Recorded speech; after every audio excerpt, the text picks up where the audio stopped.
Maraming tao nakakulong sa piitan, pero malayang-malaya naman ang kalooban. At marami namang nasa laya, pero ang totoo niyan, kulong na kulong yung kalooban. 2 Corinthians 3:17 says, God is the Spirit, and where the Spirit of God is, there is liberty or freedom. Ano-ano ba yung mga bagay na or situation na ikinukulong ang isang tao kahit wala sa loob ng piitan? In the book of Isaiah chapter 43 verse 18, it says, forget the former things and don't dwell on the past. Maraming tao ang laging nasa isip yung nakaraan. Ang laging nasa isip, ang nagkokontrol sa isip nila is yung negative na pinagdaanan. No naibatog nga datayo diyay madmaditi naglabas na, mabalin nga siya tao, nilayasan ti asawa na, uno kinugtaran ti pamilya na. Kat asla binabagkat mo iti buong mundo. No diyay di naglabas mo 10, 5, 20 years ago, nalpas di jayan, haanan nga di jay iti nakaangkoran ko mati biyag mo. Noon si ka nga pansinan di nalpasan mo nga inasawa, iti masabsabat mo di tadalan ko. Isnabon na ka nga kaslanga nga si kati asawa na. Kat nagpamilya pa iti dadduman. Lipatan tayo di jay. Sangon tayo ti baro nga namnama. Sangon tayo ti baro nga ipapay ni Apo Diyos nga opportunity nga mabalin tayo met nga pagrubuatan. And of course, ada iti kasapulan nga aramidon ti maysang tao. Dito di bagbagan ni James 3 verse 16. Nakunana, for where you have envy and selfish ambition, there you find disorder and every evil practice. No adada iti inmula tayo nga envy, anger, jealousy, hatred, impalubos tayo pa iti fear, loneliness, sadness, kanya tayo because of the past. Antayo nga hindi tayo makakalaya dyan. Ada dagiti tao pa yung apo. Manang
revelation that was given by God here on earth, through Jesus Christ, by faith.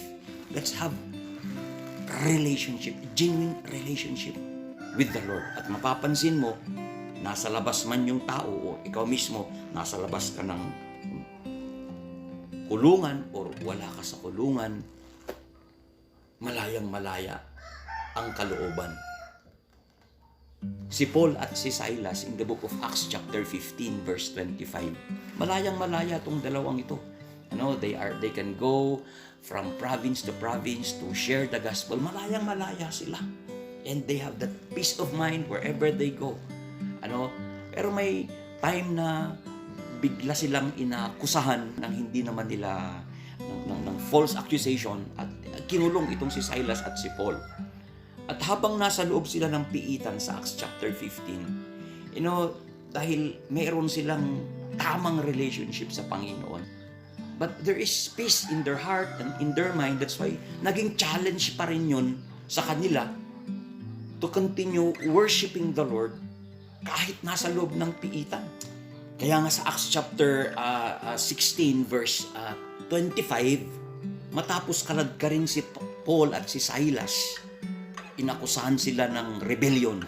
Rebellion in the sense na, sabi ng mga tao, these people are teaching and preaching. They are poisoning the minds of our people against our tradition. And so, kinaladkad sila. Pero, Paul and Silas habang nasa loob ng piitan, may peace of mind. Meron silang, because of that freedom that they have received from God, mayroong peace sa kanilang puso. Kaya they continued worshiping God. And look at verse 25. About midnight, Paul and Silas were praying and singing hymn to God, and the other prisoners were listening to them. Suddenly, there was such a violent earthquake, and the foundation of the prison were shaken. At once, all the prison doors flew open, and every body chains, posas, came loose. Nagkaroon ng, malaya sila sa labas, ikinulong sila, pero may laya sa loob.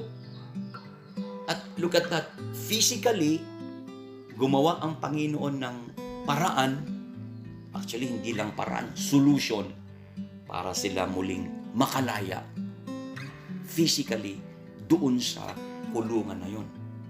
And ito yung sinasabi ng 1 Corinthians 3:17 na saan man naroon ng isang tao, sa labas man o sa loob ng piitan, kung nasa sa kanya ang banal na espiritu, malayang malaya ang kalooban.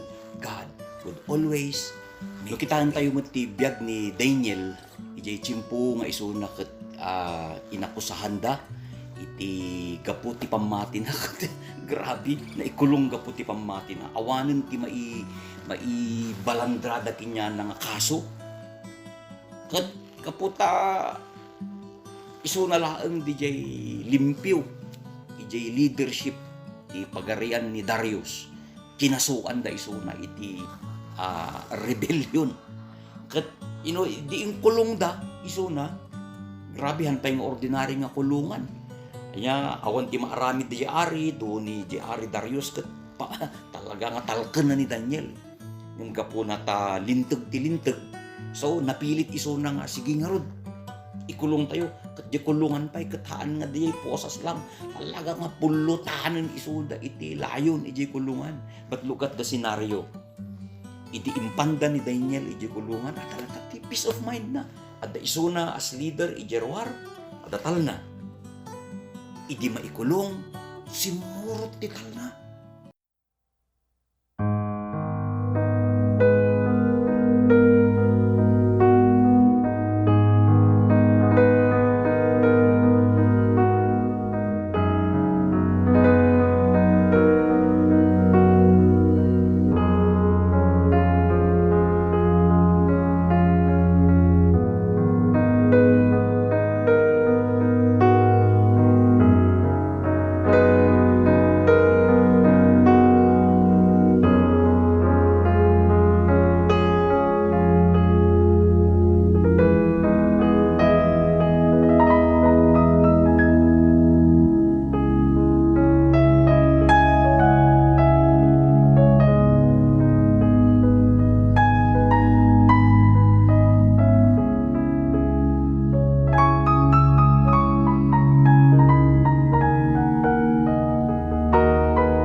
being brought to him, and he could not sleep. Ang makaturog di ari, panunuto na, di kalaingan. Leader ko, di kasiliban nga, leader ko, ayun nakakulong, bakakit din, hanga makaturog, tabaka no, dangran, dagito yung leon, baka pulutanan dapay. So nga makaturog, namamuyo, ni Daniel nga, ada mismo, ijay kulungan. Nakaturog, at dati tala, ijay panunod kan puso na. At the first light of the dawn, the king got up and hurried to the lion's den. When he came near the den, he called to Daniel in an anguished voice, Daniel, Daniel, ay nanon ka sa? Wow, grabe. Punong-puno ng pag-asa. Baka na nabiyagpay ni Daniel. Daniel, servant of the living God, has your God, whom you serve, continually been able to rescue you from the lions? Daniel answered, O king, live forever. My God sent his angel and he shut the mouth of the lions. They have not hurt me because I was found innocent in his sight, nor have I ever done any wrong before you, O king. Di na ibagan sumbat ni Daniel. Pero ang realidad niyan, ang totoo niyan, because of the Spirit of God, because of the presence of God, nga adda kini Daniel. Kakailyan, kakabsat, mabalin nga, adukin niya tayo, awan tayo di kulungan, adda tayo ijerwar. Yun because of the past, pirmi nakakulong, di panunot tayo, nga isukit din timang kukontrol nga antayo nga maka-take off, antayo nga maka-irugi manon ti baro nga chapter ti biyag tayo ta nakadipindar tayo ijay nalpasen. Ikamang tayo ti Diyos dijay. Ya mabalin nga nadagsen dijay nga naglabasan tayo. Ngam yarig tayo nga madmadi nga tagtagainot. And by the power of the Holy Spirit, as we receive and allow the Spirit of God to come in, but in, umay, ipalubos tayo nga, pakialaman na, tayo panunod kan puso tayo. Kibinan na da tayo, at mga dati irumbat tayo manin nga baro nga biyag. Uray ito nga iti crisis nga, kasla iti kastoy nga saan tayo. Palubusan tayo kung mga mailapsot tayo, ijay, madmadingay nga manang ipapan tayo. Palubusan tayo nga nanyaman di pinati tayo no doktrina ti simsimbaan tayo. Kat mayakmat dagiti doktrina. Nya nga palubusan tayo kung mga hala nga di timang kulong kinya tayo. Ti saon ti apo kanayon nga dati ipapain na nga baro nga panakaawat, baro nga panakalawlawa, baro nga waya-waya. Ya, ngam no ti inawawat tayo uno awatan tayo ket. Si Jay kunan ni Paul iji Galatians 1 verse 9. Actually iji verse 8 kunana, but even if we isuna dagiti apostol or isuda nga apostol or an angel from heaven should preach any gospel other than the one we preach to you, let him be eternally condemned. And as we have already said, so now I say again, if anybody is preaching to you other gospel than what you accepted, let them be eternally condemned. Ibagbagan dito ni Pablo nga nadadagiti mangheg tayo nga sursuro, mabaling nga pinati tayo met. Ngem dagiti nga sursuro ket haan nga umanurot dito sa unti apo, like for example, ada ti sursuro nga dati religion mi lang ti usto, ta kami laeng ti usto. Isu nga ni pastor mi laeng ti usto. Wenno ti laeng grupo da iti maisalakan. Kamali di jay nga sursuro ket no di jay iti mang ikulong ti maysa nga tao, marigatan nga jay tao nga mawayaan. tao nga mawayaan, uray awan isuna di kulungan, maiarig tuloy nga nakakulong. Maminsan pa'y umay tayo iti apo, nga mang idaton man, tibiyag tayo. Nabayag tayo man nga Kristiyano, mabalin nga, nabayag tayo mat adu ti memory verses tayon. Ngam, haan nga di jay iti lisensya. Nga ti tao kat, haan nga nakakulong, iti kaungganan na. We need the Spirit of the living God. Isu, iti mang itad, hanlaang nga tatta, ng everyday, iti panag na tayo. And again, 2 Corinthians 3:17, the Lord is the Spirit, and where the Spirit of God is, there is freedom or liberty. God bless us.